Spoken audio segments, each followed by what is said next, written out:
Com dinheiro pode-se comprar uma casa, mas não um lar. Com dinheiro pode-se comprar uma cama, mas não o sono. Com dinheiro pode-se comprar um relógio, mas não o tempo. Com dinheiro pode-se comprar um livro, mas não o conhecimento. Com dinheiro pode-se comprar comida, mas não o apetite. Com dinheiro pode-se comprar posição, mas não o respeito. Com dinheiro pode-se comprar sangue, mas não a vida. Com dinheiro pode-se comprar remédios, mas não a saúde. Com dinheiro pode-se comprar prazer, mas não o amor. Com dinheiro pode-se comprar pessoas, mas não a verdadeira amizade. Dinheiro não é tudo, aliás, quase nada. O dinheiro precisa ser utilizado com sabedoria, humildade e generosidade para trazer a tão esperada felicidade.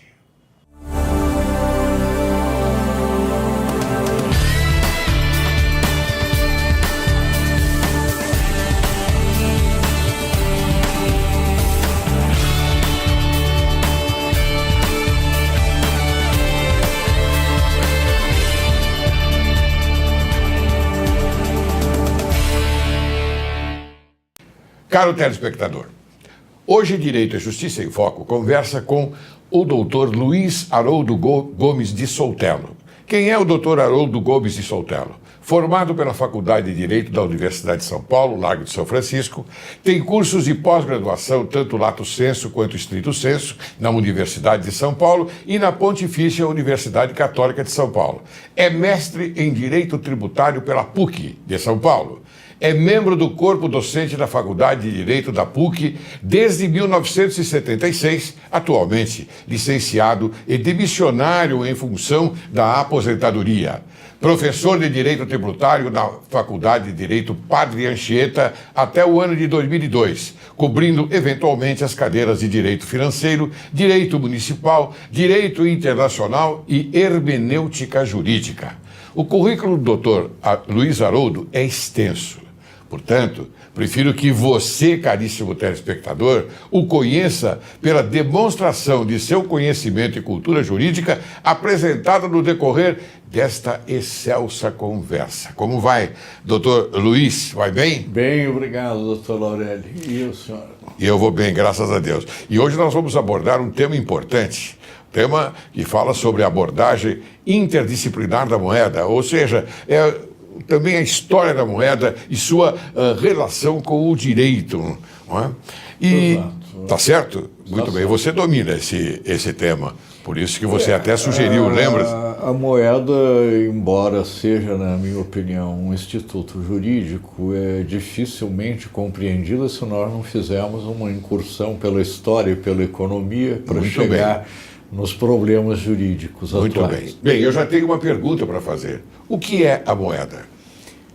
Esta é a pergunta óbvia, considerando o nosso tema, mas, embora seja uma pergunta básica, ela dificilmente pode ser respondida em poucas palavras e diretamente. Eu posso, para não deixar sem resposta, dizer, por exemplo, que há uma definição, uma das raras definições fornecidas por juristas é de um francês chamado Rémy Libschaber, para quem a moeda é um processo dialético entre a unidade de conta e a unidade de pagamento no direito das obrigações. Obviamente ninguém entendeu essa definição sem que nós façamos primeiro uma digressão pelo terreno da história e pelo terreno da economia. Muito bem. Eu gostaria, então, de colocar uma historinha inventada, uma historinha didática a respeito da origem da moeda. Ninguém sabe exatamente como e onde ela surgiu. A opinião geral é de que... Seria uma lenda, por acaso? Não, é uma historinha que eu inventei para uso dos meus alunos, uma ficção. Para ilustrar Ótimo. como é que pode ter acontecido esta prática social. Porque, na verdade, ninguém sabe exatamente como foi. Apesar dos progressos da arqueologia, que conseguiu já desenterrar moedas muito antigas e informações a respeito de moedas ainda mais antigas, chega um ponto em que nós vamos para o terreno das hipóteses. A hipótese mais geralmente aceita é de que a moeda surgiu como uma prática social espontânea em sociedades muito primitivas do tempo das cavernas. Então, a minha historinha do tempo das cavernas, obviamente, foi inventada por mim para uso didático. E é a seguinte, vamos supor que um dos nossos ancestrais do tempo das cavernas descobriu como fabricar arcos e flechas. E um outro troglodita da mesma sociedade descobriu como fabricar canoas. O que fazia arcos e flechas queria uma canoa e propôs uma troca de um certo número dessas ferramentas por uma canoa, mas o outro que fazia canoa não queria arcos e flechas, queria bananas. Então, aquele que fazia arcos e flechas foi obrigado a trocar um certo número dessas ferramentas por uma quantidade de banana e depois trocar as bananas pela canoa. Nesta operação inventada puramente para efeitos didáticos, uma operação comercial, a banana funcionou como moeda, ou seja, como instrumento de troca. Sim. Ao mesmo tempo, esta operação permitiu àquela sociedade, ao menos em tese, avaliar quanto era o valor comparativo de um conjunto de arcos e flechas de uma canoa, usando a banana como unidade de medida. Então aqui nós temos as duas funções principais da moeda, que é funcionar como instrumento de troca e funcionar como unidade de medida de valores.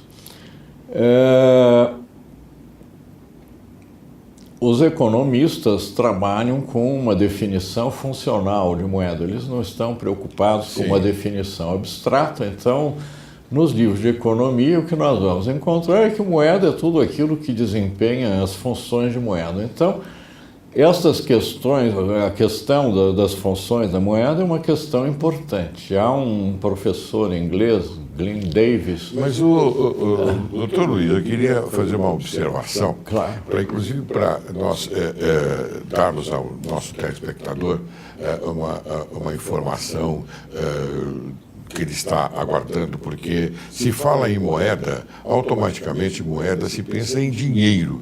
E aqui então você vem com esse exemplo tão bem colocado, arco e flecha, e canoas, e também bananas. E nós verificamos então que a banana nessa história toda, ela não se revelou uma boa moeda, é isto?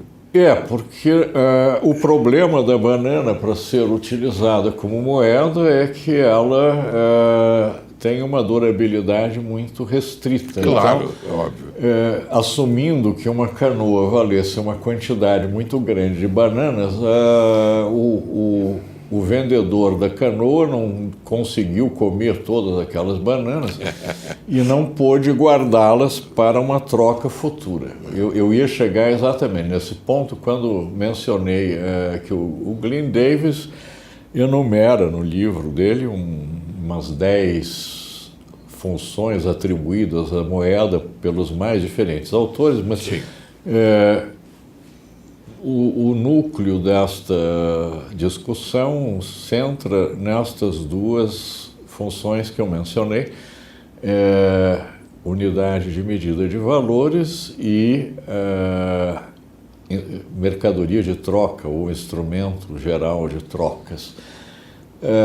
Estas funções, quando intervém o fator tempo, se desdobram em mais duas. Quer dizer, a unidade de medida de valores se desdobra no referencial para operações futuras que é geralmente mencionado em inglês, Standard of Deferred Payments. E a moeda, enquanto mercadoria de troca, se desdobra em repositório de valores, ou seja, alguma coisa durável que permita a sua utilização como instrumento de troca numa data futura, né, sem que ela se deteriore.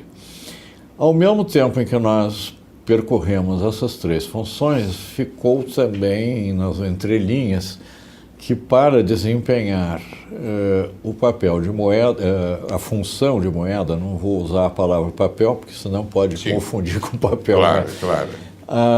Para que alguma coisa possa desempenhar bem a função de moeda, ela precisa ter três qualidades. A primeira é liquidez. O que é liquidez?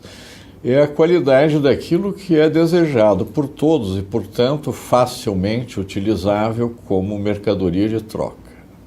Certo. A segunda qualidade é a divisibilidade, porque há valores fracionários. Então, meia banana continua sendo banana, eu posso comer meia banana, mas meia canoa não serve para nada, talvez lenha, mas enfim, ela não é divisível.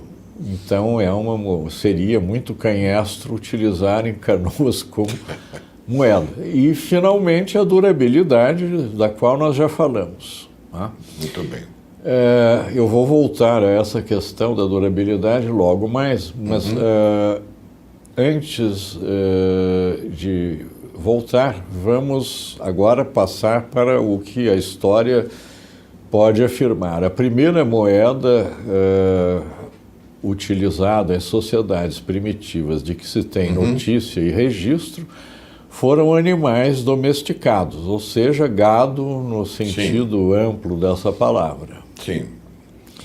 Agora, me diga uma coisa. Você falou a respeito de três qualidades. Três qualidades, você distinguiu muito bem a liquidez, a divisibilidade e a durabilidade. Então, nesse exemplo que você citou, do arco e flecha, das canoas e das bananas, ficou bem claro isso. Eu espero que sim. A banana é um bem, vou chamá-lo de bem, mas ela é perecível. Sim. Não é isso? Ela supostamente tinha liquidez naquela sociedade, porque permitiu a troca, era divisível, a liquidez imediata mas seria. Não era durável. Não seria uma liquidez imediata? Liquidez imediata. Exatamente. Mas ela não desempenhava bem a função de repositório de valor para trocas futuras. Claro. Muito bem. Esta é a questão. Mas você falou em gado, né? Sim. Você falou em gado.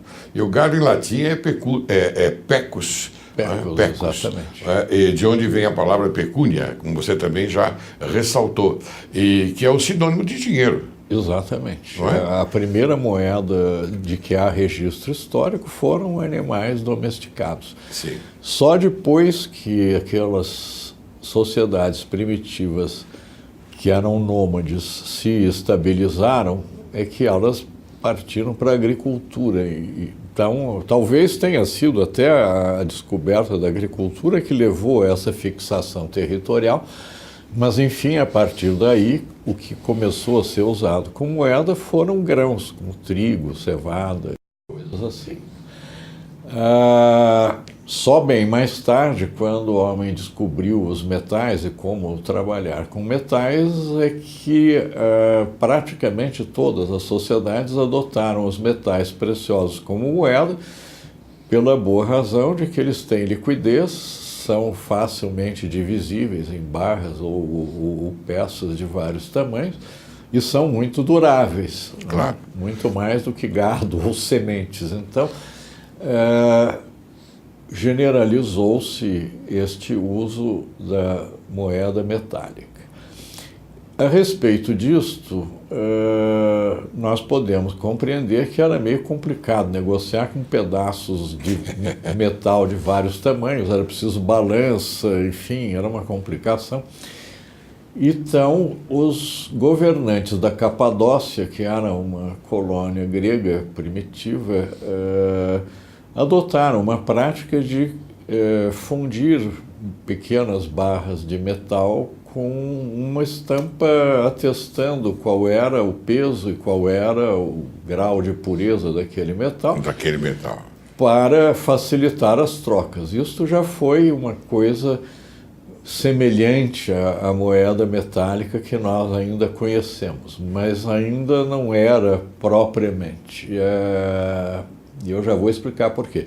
Este costume surgiu na Capadócia, se a minha memória não falha, 2.250 anos antes de Cristo. Nossa, 2.250 anos de Cristo. Exatamente. Quando se iniciou a edificação das pirâmides, pelo menos de Quéops. Eu não tenho essa informação de cabeça. Exatamente esta data, 2.250 anos antes de Cristo. Então, veja bem, note, telespectador, o tempo é lá atrás, 2.250 anos antes de Cristo. E este sistema durou muito tempo. Só por volta de 680 antes de Cristo, acho que 683 para ser exato, é que os reis da Lídia adotaram um sistema de cunhar peças redondas de metal e estampar ali um emblema real que era uma cabeça de leão. Não era ainda a cabeça do rei, isso surgiu mais tarde, mas esta cabeça de leão era o emblema do rei. Bom, mas então, é também um rei, né? Porque o leão é o rei da selva. É o rei da selva. Mas era o emblema daqueles reis da Lídia. E isto fazia com que, independentemente dela ter mesmo o peso que supostamente aquilo atestava, ninguém podia recusar essa moeda sob pena de crime de lesa majestade. Nossa, olha que coisa. De maneira que a juridicização da moeda começou pelo direito penal, de certa forma, que é a sua especialidade. Exatamente. É verdade que sempre que existe uma norma de direito penal a respeito de alguma coisa, ela pressupõe uma norma que foi descumprida. Então, por baixo dessa norma de direito penal, que era a explícita, havia uma norma de direito público. Porque eles estão interligados. Dizendo que ninguém podia recusar claro. Aquilo como uma forma de pagamento das obrigações. Isto foi uma revolução na natureza da moeda, porque de um costume econômico ela passou a ter, então, uma disciplina jurídica. E esta impossibilidade de se recusar essa moeda como pagamento fez com que a moeda adquirisse o que nós chamamos hoje de poder liberatório, ou seja, a faculdade de solucionar obrigações, e que é diferente daquele sistema de trocas. Então, a moeda surge como um fenômeno jurídico, um instituto jurídico em 683 a.C., na Lídia. O historiador Heródoto diz que essa invenção teria sido daquele rei Creso, que era muito rico, e ele errou por pouco. Foi o avô, o bisavô dele, um outro rei que se chamava Giges, assim como havia aqui em São Paulo um desembargador, Giges Prado. É isso mesmo. É um nome raro, mas acontece. Sotelo, você, hoje, aqui Direito e Justiça em Foco, abriu um espaço para a sua intelectualidade, para o seu poder de conhecimento.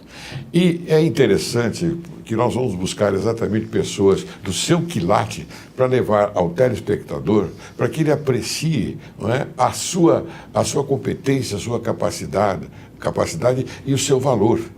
Então, isto é muito importante para nós, recebermos esses ensinamentos. Não é? E estamos aqui como alunos, não é, aprendendo. Eu sou um eterno aprendiz. Todos os dias eu aprendo alguma coisa. Eu acho que hoje nós, telespectador, estamos aprendendo bastante com este amigo, nobre advogado, que conhece muito bem o direito brasileiro e se aprofunda também no direito internacional. Então foi assim que a moeda entrou para o direito? Fale um pouco mais dessa máxima, doutor Sotelo. Sim, foi a partir desta criação dos reis da Lídia, que data de 683 a.C.,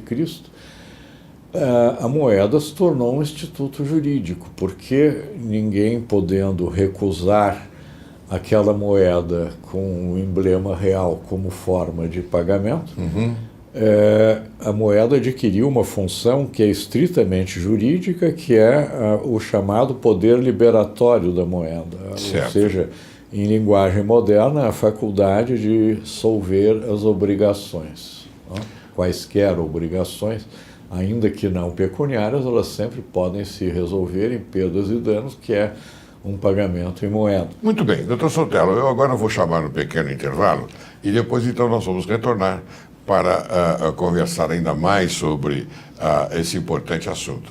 Você aguarde que logo, logo retornaremos.